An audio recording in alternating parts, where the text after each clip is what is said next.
হাসির রাজা, জ্ঞানের রাজা, রসিক রাজা।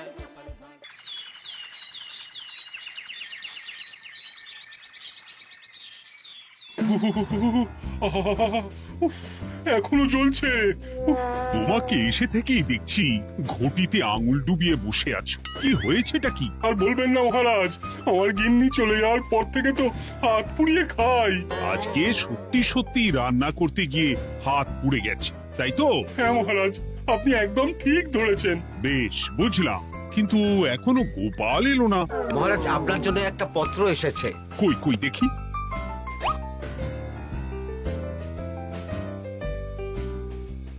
ঠিক আছে, তুমি এখন এসো।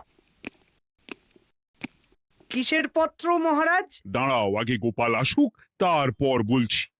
এই তো চলে এসেছি মহারাজ। দেখুন, আজকেও দেরি।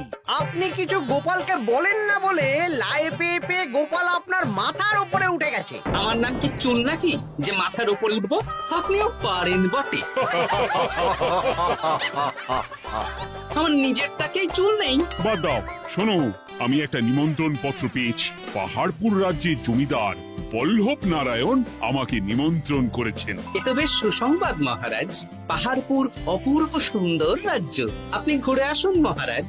না না না না না, আমি একা যাব না, তোমাকেও যে যেতে হবে। আজ বিকেলেই বেরোবো, তুমি জামা কাপড় গুছিয়ে রেখো। এ আমার পরম সৌভাগ্য মহারাজ। এ কি মহারাজ, গোপাল কেন যাবে? আমি কি দোষ করেছি? আমাকেও নিয়ে চলুন। না না না, তুমি রাজ্যের মন্ত্রী, আমি বেশ কিছুদিন থাকবো না, তাই রাজ্যটা তোমাকেই সামলাতে হবে। আচ্ছা আচ্ছা, আপনি তো রানীমাকেও নিয়ে যেতে পারতেন। আমি কোথায় কাকে নিয়ে যাব সেটা আমার একান্তই ব্যক্তিগত ব্যাপার। তুমি বেশি বোঝাতে এসো না মন্ত্রী। বেশ।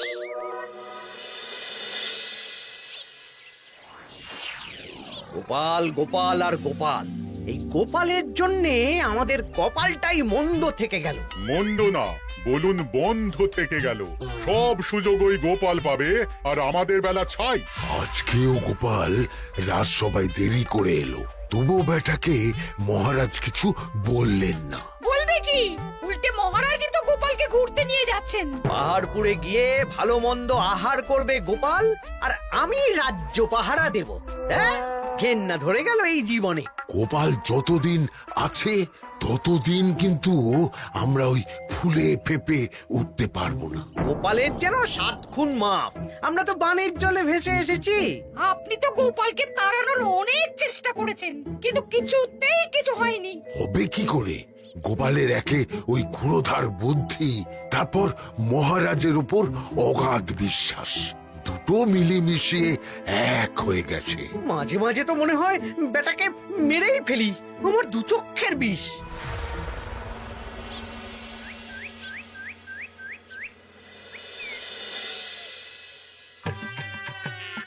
বলছি গিন্নি, কি এত তুমি পোটলায় বাঁধছো বলো তো?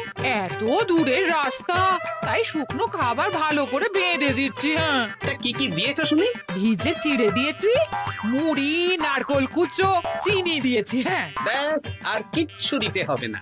আমার সাথে তো মহারাজও যাচ্ছেন। আমি একটু বেশি করে দিয়েছি গো। দূর, সে কথা বলিনি। মহারাজ যাচ্ছেন তো, তাই মহারাজও নিশ্চয়ই রাজবাড়ি থেকে ভালো মন্দ খাবার নিয়ে আসবেন। যে যার নিজের তালে থাকে। কি আর করবো গিন্নি, উদরকে আদর করে যা সুখ তার অন্য কিছুতে নেই। বেশ বেশ, সাবধানে যেও। হ্যাঁ, তুমিও সাবধানে থেকো কিন্তু। আর নাতনি নাতনিগুলো এলে তাদের জানিয়ে দিও যে দাদু বেশ কিছুদিন থাকবে না। ঠিক আছে গো, ঠিক আছে। সাবধানে যাবেন মহারাজ।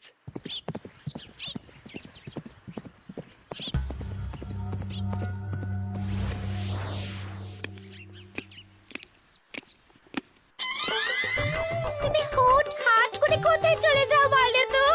আমি বিকেলে তোমার জন্য মুচমুচে বেগুনি ভেজেছি। সে ঠিক আছে, কিন্তু তোমাকে এখন রান্নাঘরে থাকলে হবে না গিন্নি। ও মা, রাতের খাবার কে করবে শুনি? আমি তো এখন একটু একটু রান্না শিখে গেছি। এখন তোমাকে অন্য কাজ করতে হবে। কি কাজ? শোনো, বুঝতে পেরেছো তো? একদম জলের মতো পরিষ্কার বুঝে গেছি। তাহলে আর দেরি না করে যাও।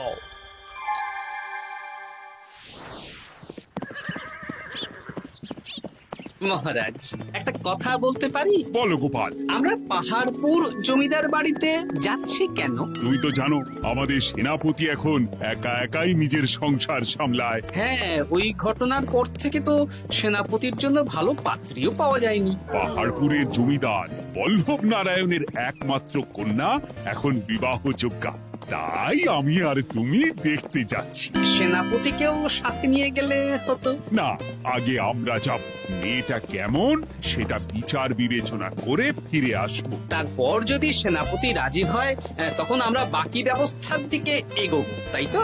একদম তাই। আর তোমার চেয়ে ভালো মানুষ চেনার ক্ষমতা আমার জানা আর কেউ নেই, সেই জন্যই তো তোমাকে নিয়ে এলাম। এ আমার পরম সৌভাগ্য মহারাজ।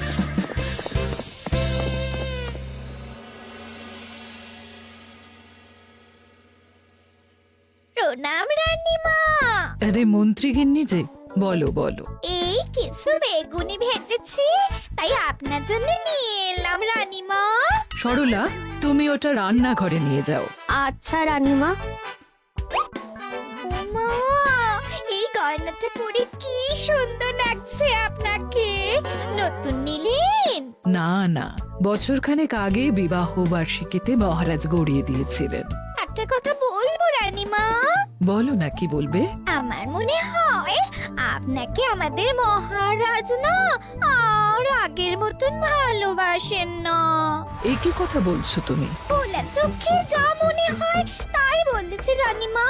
এই দেখুন না, মহারাজ হঠাৎ পাহাড়পুরে ঘুরতে চলে গেলেন আর আপনাকে নিয়ে গেলেন না। নিশ্চয়ই কোনো কাজ আছে, তাই আমাকে নিয়ে যাননি। ওই তো, এত ছাড় দিয়েছেন বলেই তো পার পেয়ে বসেছে। অপরাধ নেবেন না রানীমা। মহারাজ সব ব্যাপারে শুধু গোপাল আর গোপাল, কিন্তু বাড়িতে যে আপনিও আছেন সেটা মহারাজ খেয়ালই করেন না। আসলে গোপালকে মহারাজ খুবই স্নেহ করেন তো। আপনি আগে না গোপাল আগে? পাহাড়পুর তো এত সুন্দর জায়গা, চারিদিকে পাহাড়, পাহাড় থেকে নেমে আসছে নদী। ভাবুন আপনাকে মহারাজ নিয়ে যেতেন যদি। সত্যি তো, আমাকে তো মহারাজ নিয়ে গেলেন না। নিয়ে যাবেই বা কেন? আপনাকে তো আর মহারাজ আগের মতো ভালোই বাসেন না। সব ধ্যান জ্ঞান এখন শুধু গোপাল। হ্যাঁ সত্যি তো, আমি তো এটা ভেবেও দেখিনি কখনো। গোপালই আপনার কপাল পুড়িয়েছে। আসছে রানীমা।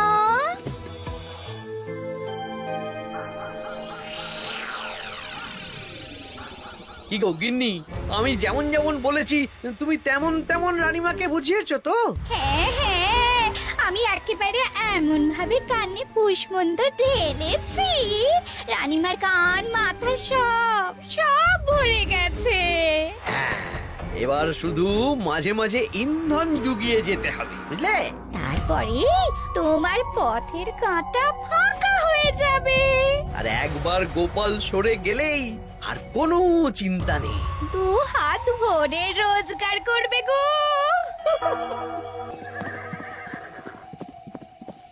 কি কেমন লাগছে যাত্রা? বেশ ভালোই মহারাজ।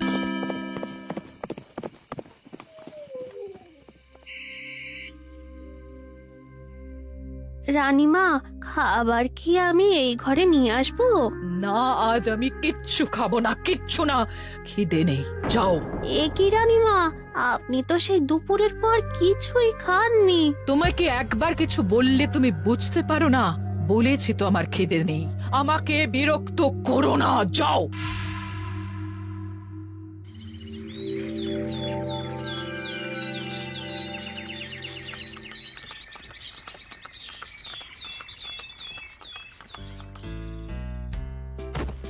আসুন মহারাজ কৃষ্ণচন্দ্র, আসুন আসুন আসুন। কি সুন্দর জায়গায় পাহাড়পুর, মনে হচ্ছে বেশ কিছুদিন থেকে যাই। তা থেকে যান না। এখন যে কাজে এসেছি সেটা আগে করে নি, তারপর যদি সব ঠিকঠাক তখন তো আবার আসতে হবে। তাও ঠিক। এই বিমলা মা, এদিকে আয়। এই নিন কমলা লেবুর শরবত। বেশ সুন্দরী দেখতে মহারাজ। নিজের মেয়ে বলে বলছি না, বিমলা সব কাজ নিজের হাতে করে। বাড়িতে পাঁচটা দাস দাসী আছে, তাদের কাজই করতে দেয় না। বাহ বাহ বাহ, ভালোই তো। আপনার মেয়েকে তো বেশ লক্ষ্মীমন্ত দেখতে। ও অনেক ছোটবেলায় মাকে হারিয়েছে, কিন্তু নিজের ইচ্ছে পড়াশুনো রান্না বান্না সব শিখেছে। যেমন হাতের রান্না তেমনই মাথায় বুদ্ধি। রান্না তো খেলেই বুঝতে পারবো। হ্যাঁ, আজ দুপুরে সব রান্না তো নিজের হাতেই করছে। আমি ওকে কিছু প্রশ্ন করতে চাই। দাঁড়িয়ে আছো কেন মা? বসো। মহারাজ, আপনার অনুমতি নিয়ে আমি বিমলাকে কিছু প্রশ্ন করতে চাই। করো না। আচ্ছা বিমলা, তোমার বয়স কত? আসছে শ্রাবণে আমি 19 বছরে পড়বো। আচ্ছা, শ্রাবণ মাসে জন্ম, বর্ষাকালে। বেশ বেশ। আচ্ছা বলো তো, মেঘের ডাকে জল ছেড়ে ডাঙায় উঠে পড়ে, মানুষ তাকে হাতে পেলে নিয়ে যায় ঘরে, এটা কি? কই মাছ। বাহ বাহ। এবার বলো তো, এমন কোন জিনিস যেটা একান্তই তোমার কিন্তু অন্যেরা বেশি ব্যবহার করে? আমার নাম। বাহ বাহ বাহ বাহ বাহ, খুব সুন্দর খুব সুন্দর। আপনার মেয়ের মাথায় বুদ্ধি আছে। আচ্ছা আচ্ছা, আরেকটা প্রশ্ন করব। বলো তো, একটা অঙ্ক পরীক্ষায় তোমার বাবা 100-তে 90 পেয়েছে, তুমি 100-তে 100 পেয়েছো, আর আমি 100-তে 95 পেয়েছি। তাহলে কে বেশি বুদ্ধিমান? আপনি বেশি বুদ্ধিমান। এমা, এটা তুই কি বললি রে? তুই তো 100-তে 100 পেয়েছিস, তাহলে তুই বেশি বুদ্ধিমান হবি না? না না, আমি হলে তো বুদ্ধিমতী হব। দারুণ দারুণ। জমিদার মশাই, আপনার মেয়ে সত্যি বুদ্ধিমান, না মানে বুদ্ধিমতী। এবার দুপুরের ভুরি ভোজটা খেলেই বুঝতে পারবো হাতের জাদু।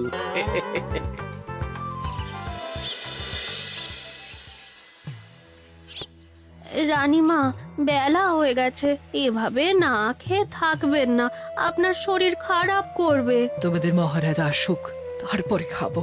যতদূর জানি মহারাজ আগামীকাল সকালে ফিরবেন। বেশ, আমাকে একটু শরবত করে এনে দাও, আর কিছু খাবো না। আচ্ছা রানীমা। বুঝলি, আজ পুকুর ঘাটে গিয়ে যা শুনলাম না। কি শুনলে? রানীমা গতকাল বিকেল থেকে কিচ্ছু খাচ্ছেন না, মহারাজের ওপর রাগ করে। এখন রানীমার রাগ, এরপর ভাগ গোপাল ভাগ।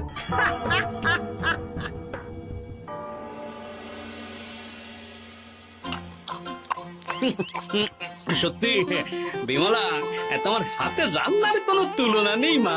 আমাদের সেনাপতি তাহলে আর হাত পুড়িয়ে রান্না করবে না বলছো? সে যদি কর্তাগিন্নিতে রাগারাগি হয় তখন।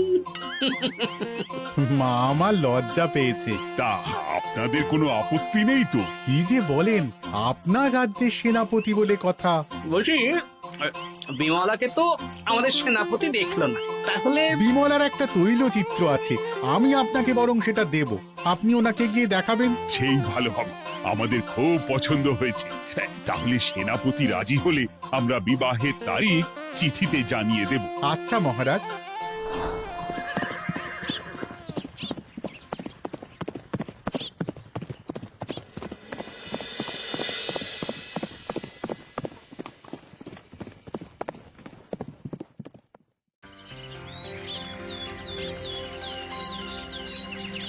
মহারাজ, আমি তাহলে আসি।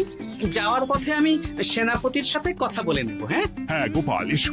বেশ ভালোই কাটলো পাহাড়পুরে। হ্যাঁ মহারাজ, অনেক ধকল গেছে, যান গিয়ে বিশ্রাম নিন।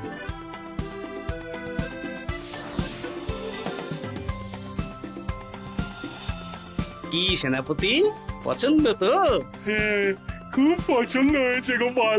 তোমার চোখ তো দেখছি একেবারে জহুরির চোখ।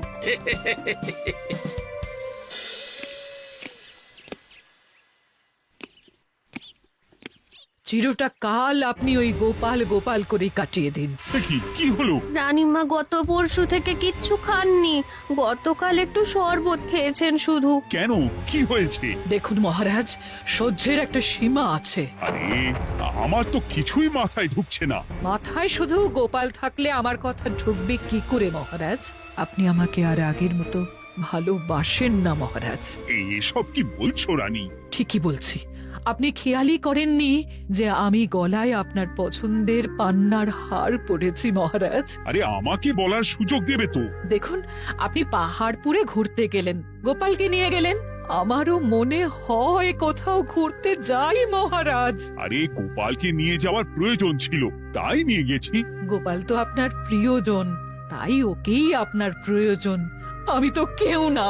দেখো, গোপাল আমার সব বিপদে আপদে পাশে থাকে, তাই ওকে ভরসা করি। সেটা তো তুমি খুব ভালো করে জানো। আজকের পরে হয় গোপাল থাকবে, না হলে আমি থাকবো। না না না, এ হতে পারে না। গোপালকে আমি সরাতে পারবো না, আর কাউকে সরানোর জন্য কোনো কারণ তো চাই। আর কারণ যদি আমি দিয়ে দিই? কি কারণ? আপনি গোপালকে বলবেন আমার সাথে আপনার ঝগড়া হয়েছে। বেশ, তাতে কি?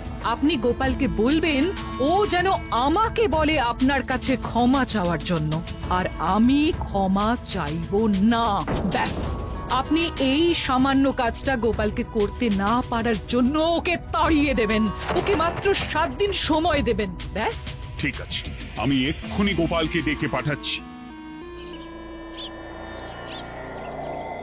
দেখো গোপাল, এখন যদি রানী আমার কাছে ক্ষমা না চায়, তাহলে কিন্তু আমি বাধ্য হব তোমাকে রাজসভা থেকে তাড়িয়ে দিতে। আচ্ছা মহারাজ, বুঝেছি।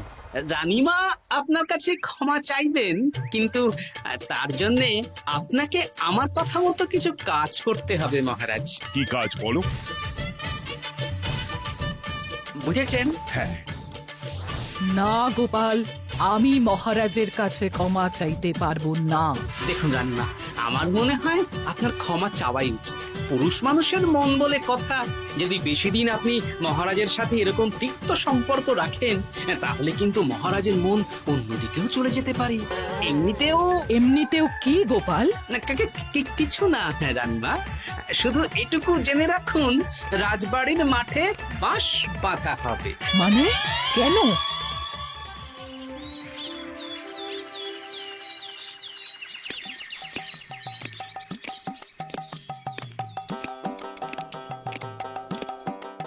আসতে পারি মহারাজ? হ্যাঁ, এসো এসো। বলছি, আমি তাহলে জমিদার বাড়িতে বিবাহের দিনক্ষণ ওই চিঠি লিখে জানিয়ে দিচ্ছি। হ্যাঁ, জানিয়ে দাও গোপাল। আর কি কি কেনাকাটা করতে হবে সেটার একটা তালিকা বানিয়ে ফেলো। আচ্ছা মহারাজ, মেয়ের শাড়ি আপনি নিজে পছন্দ করে কিনবেন তো? হ্যাঁ, ওই শাড়িওয়ালাকে আজকে দুপুরেই আসতে বলো। আচ্ছা মহারাজ। বিয়ের শাড়ি, কেনাকাটা, এসব কি মহারাজ? সেসব বলা যাবে না রানী, সময় হলে জানতেই পারবে। তবে বিমলাকে অপরূপ সুন্দরী দেখতে, এটুকু বলতে পারি। দেখুন তো মহারাজ, ওই টোপরটা ঠিক আছে কিনা? একদম ঠিক আছে, খুব সুন্দর। শাড়িওয়ালা এক্ষুনি আসছে। আসছি মহারাজ। এসো এসো। কার জন্য শাড়ি লাগবে মহারাজ? রানীমার জন্য? না না, বিমলার জন্যে। বিমলাকে? এক অপরূপা তরুণী, বুদ্ধিমতীও আছে, ধীর স্থির, ঝগড়া করে না। বেশ, অনেক হয়েছে মহারাজ। দোহাই আপনার, আপনি দ্বিতীয় বিয়ে করবেন না। আমি ক্ষমা চাইছি। কি বলছো রানী? আমি বুঝতে পেরেছি, আমি আপনাকে গোপালের নামে 2-4 কথা শুনিয়েছি বলে আপনি বিয়ে করতে চলেছেন। আমি আর রাগারাগি করব না, আমাকে ক্ষমা করুন। ব্যাস, রানীমা ক্ষমা চেয়ে নিয়েছেন, মানে আমার চাকরিটা থাকছে। হ্যাঁ গোপাল, হ্যাঁ, দোহাই তোমার, মহারাজকে বিপথে চালিত করো না। আরে ধুর, আমি বিয়ে করছি নাকি? বিয়ে তো হবে সেনাপতির। ওর জন্যই তো পাত্রী দেখতে পাহাড়পুরে গেছিলাম, গোপাল আর আমি। তার মানে মন্ত্রীর বউ আমাকে ভুল বোঝালো?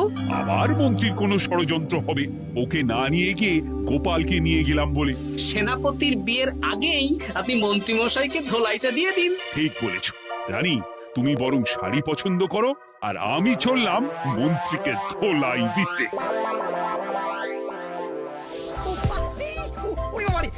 তুমি এত নীচ, তোমার গিন্নিকে দিয়ে রানীর কানে বিষ ঢালা? ভুল হয়ে গেছে, ক্ষমা করে দিন। এখন মন্ত্রীমশাই ভ্যাঁ করছেন, কদিন পরে সেনাপতির বিয়েতে প্যাঁ হবে ছাদনা তলায়।